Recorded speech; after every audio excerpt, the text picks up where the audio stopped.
a second. Okay, got it.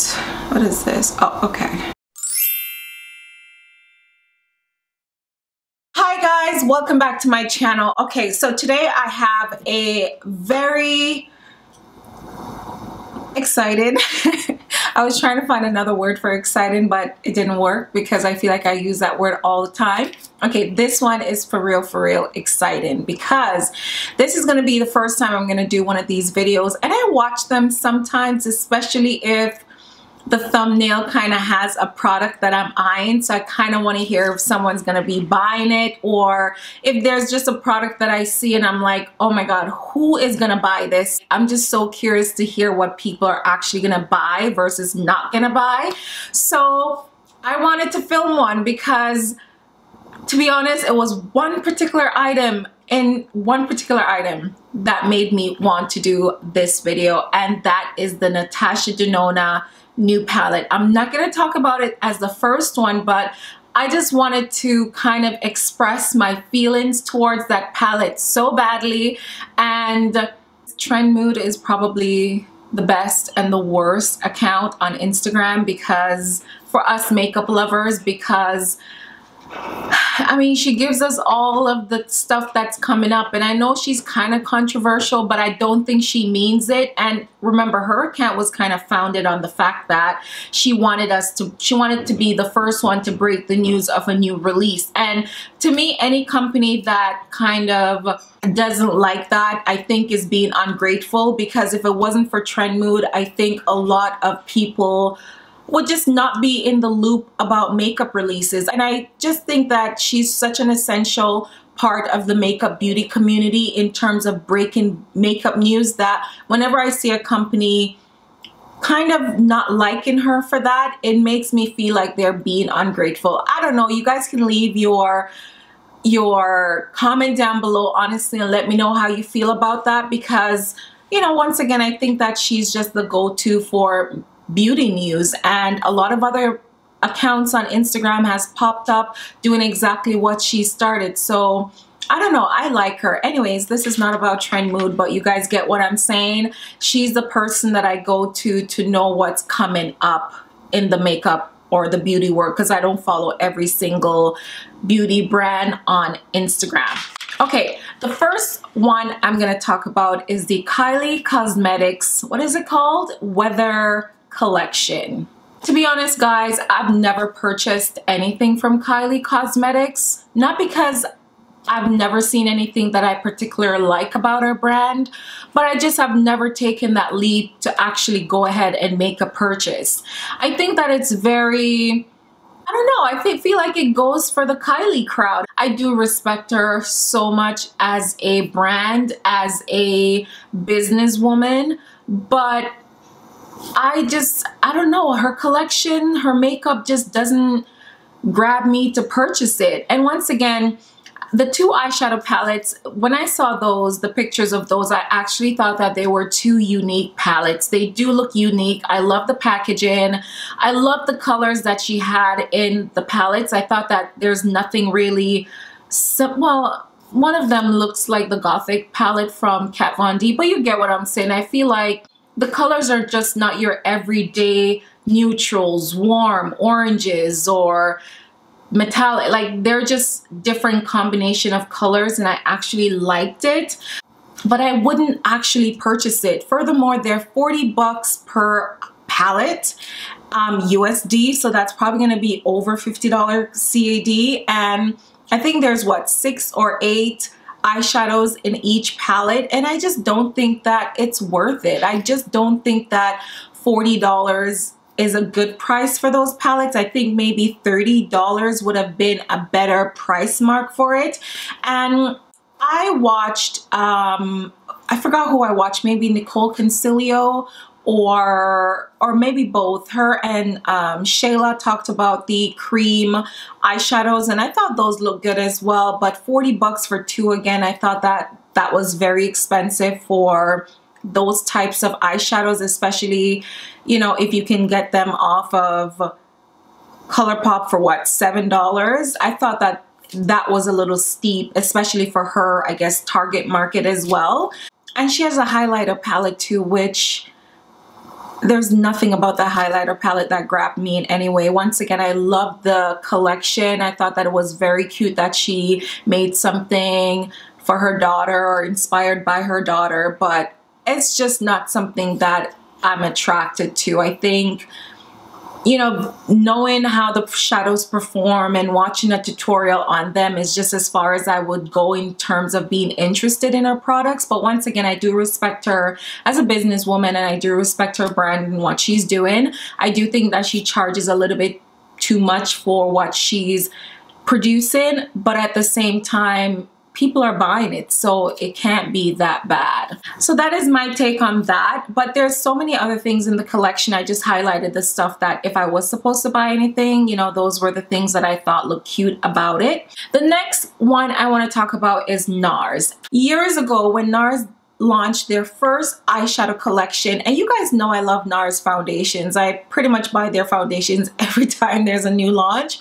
But years ago, they did their first eyeshadow collection, and I've always thought that their single eyeshadows were very overly expensive. I don't own a single eyeshadow from NARS, but they came out with a palette, and I thought, oh, okay, this would have been, you know, a great start to experiment with their eyeshadows. Oh my God, that was one of the biggest mistakes I've ever made. I ordered it from their website. This is probably 4 or 5 years ago, and it was the worst thing that I spent money on. They were just the worst eyeshadows that I've ever probably tried from a big brand such as NARS. Because of that eyeshadow palette, I just kind of wrote NARS off for everything else that they do. So recently I saw that they were coming out with 2 highlighter palettes. I think one is geared towards more lighter skin tones and one towards more medium dark skin tones.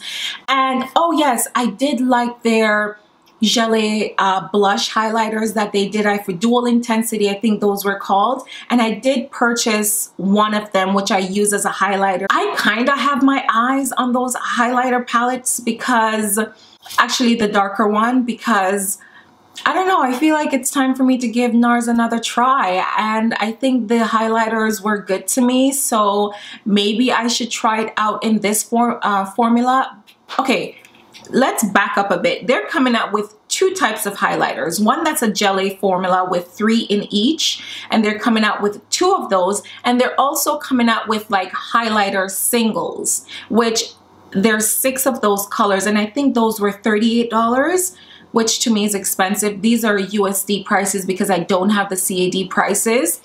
To me, that's expensive for a single highlighter palette. The trios, I think, are $49.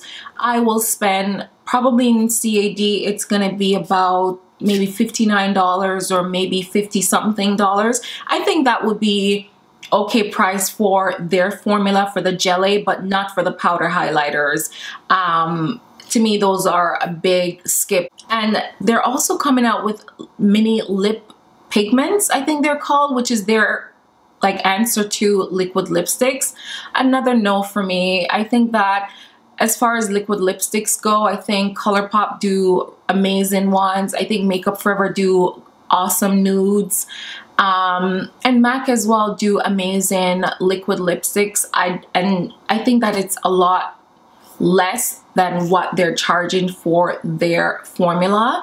And from what I've heard, I don't think it's they're called liquid pigments, so I think that they're more of a true liquid lipstick as opposed to like a liquid matte lipstick, which if that is your preference for formulation for liquid lipstick, maybe it's, you know, it would be something that you guys are gonna like. To me, this is just way too expensive for me to spend my money on. Okay, so the next one is gonna be Viseart. They came out with the Pro palette last year, and to be honest, did I even think about getting that palette? No, I think the first 2 rows threw me off. And that is a palette that I would say if someone is just starting out in makeup artistry and they're looking for just a go-to palette, I would definitely say go ahead and invest in that palette because you're gonna get so much use out of it.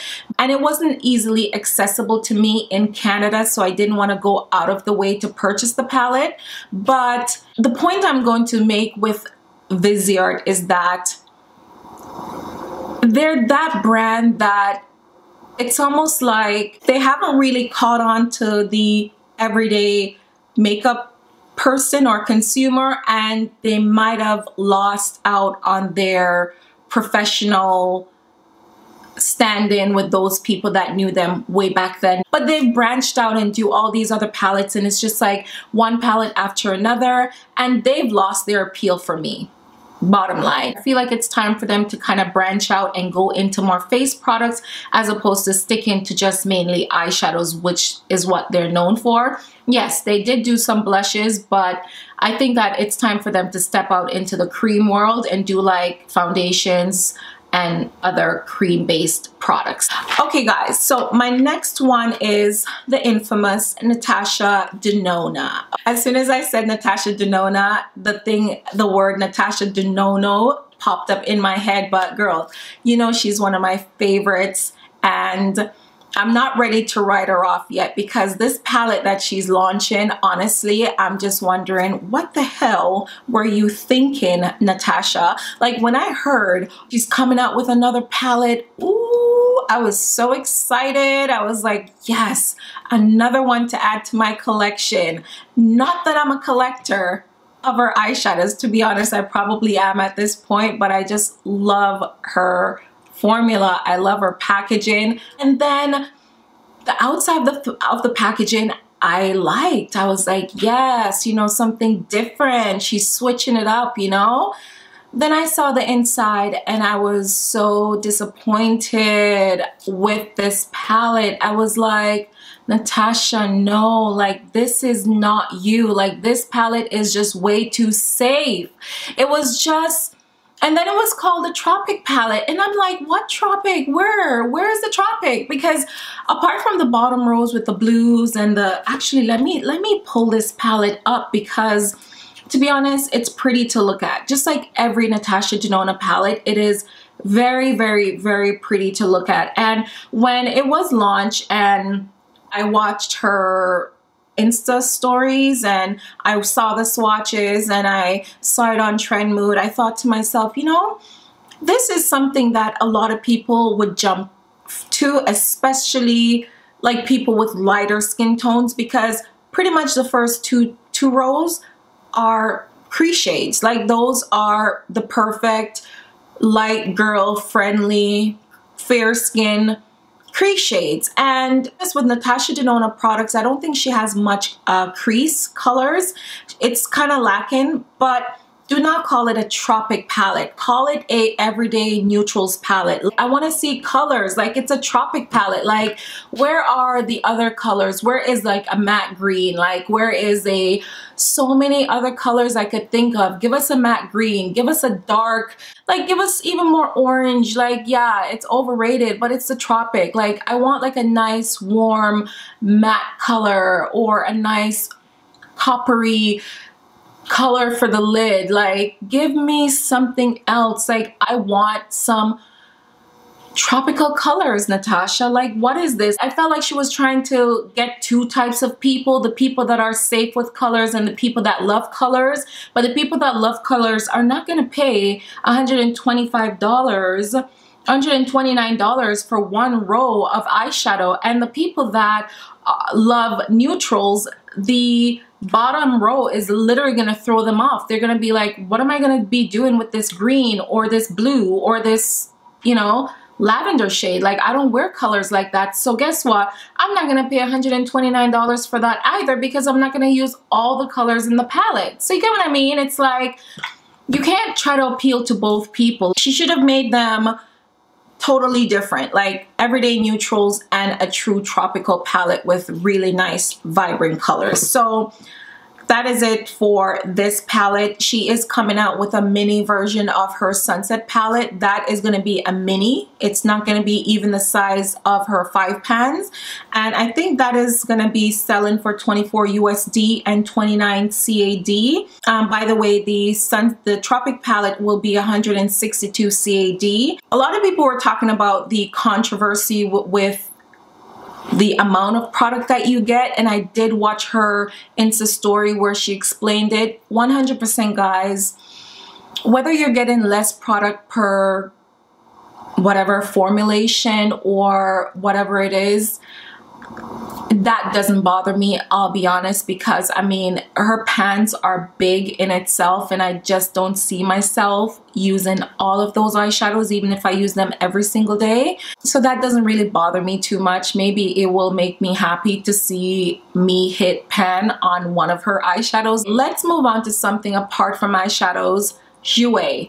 And I saw that Jouer, okay, so when they came out with their foundation range last year, another mistake, you know, it's like I'm just gonna release this many of them. But when I saw that they were coming out with this full coverage foundation last year, it was an easy pass for me, not because of the shade range, but because Jouer is the only way I can purchase Jouer is from Beautylish. And when I purchase from Beautylish, it takes long to come and I have to pay import charges on whatever I purchase. So I don't necessarily want to go through that. Plus I have to pay for shipping. So if there were a brand that was at Sephora, then I would definitely purchase more from them. But they are coming out with 33 more shades of their foundation, okay? 33 more shades.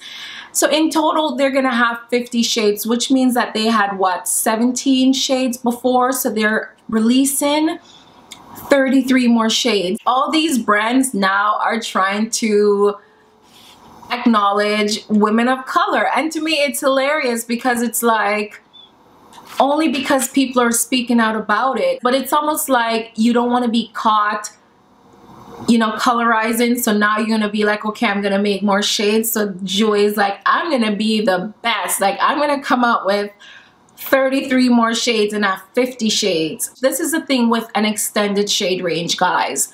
As much as there's more colors, it also makes it so much more difficult to actually try to find your shade. It's like when the Rihanna collection came out, it was so hard to locate your shade because in a world of 42 shades, who wouldn't want their perfect shades? With 50 shades, there's probably 3 to 5 shades that may work for you in the lighter and the darker spectrum, but there's one in that middle that would probably be your perfect shade. And if you can't swatch it, how are you going to know? So same thing, I don't know if I'll be able to try this foundation even with the extended range, because it just would be so difficult for me to be able to narrow it down to my perfect shade, not being able to get a sample and not being able to see the colors in person. I probably will skip it, even though I would love to try it.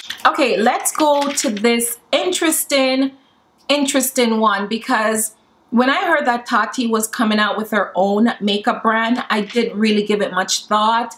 I watch Tati sometimes on and off, like at this moment I'm not watching her videos per se. She's coming out with something that I think is so fitting for Tati that I'm considering purchasing this. Her brand is called Halo Beauty, and I think the thing is called Halo by Tati, and it's a multivitamin for your hair, skin, and nails. And it's $39.95, and of course you purchase it from her website. And I'm actually thinking about this because I think this is so different. This is so unique. She's not trying to step on anyone's toes. She's just doing her own thing. And I think that this is so important. Like, as much as we want to look beautiful with makeup, it's so refreshing to see. Her aesthetic to me is so appealing that it just makes sense for her to come out with a multivitamin, because she doesn't do much for her makeup, but she just always looks so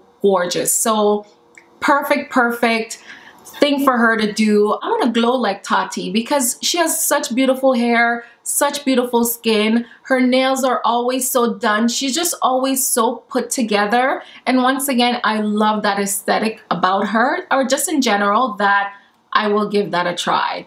So that one is on my list. Halo by Tati, multivitamin for hair, skin, and nails.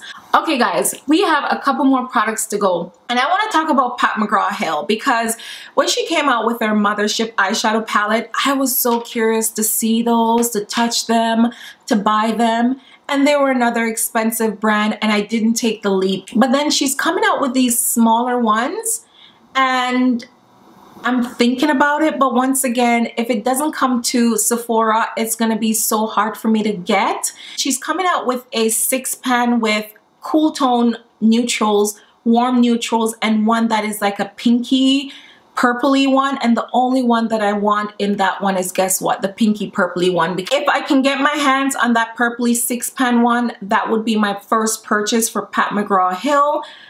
If not, I think in the future, hopefully soon, I will invest in one of the Mothership eyeshadow palettes. She's kind of on my list and I'm also kind of scared to purchase her because I just don't want it to be another Natasha Denona, because if I fall in love with that formula, it's just going to be another eyeshadow palette that I'm going to be like wanting to use and make use of, and God knows I have way too much of that right now. MAC Fix Plus. I saw this and I was like, wow, you know, it's something that I never thought about, but on the real, it really did take MAC so long to come out with like different formulations of their Fix Plus. So they're coming out with a matte Fix Plus, they're coming out with a Fix Plus with Gold Light, which is one of their, I use it sometimes on my skin. I have the Gold Light one, which is sort of like one of those cream highlighters, but you kind of put it on under your foundation. And then they have one that is, what's the color? Oh, Pink Light, which is their original color in a Fix Plus. Like, I think that is just, to me, that is quite unique, and I can't wait to actually touch that, spray it, and see what it actually does to the skin. Because as much as I'm an oily skin girl, stuff like this intrigue me. I don't know, something like this I feel like I would experiment with to give my skin sort of like a different feel.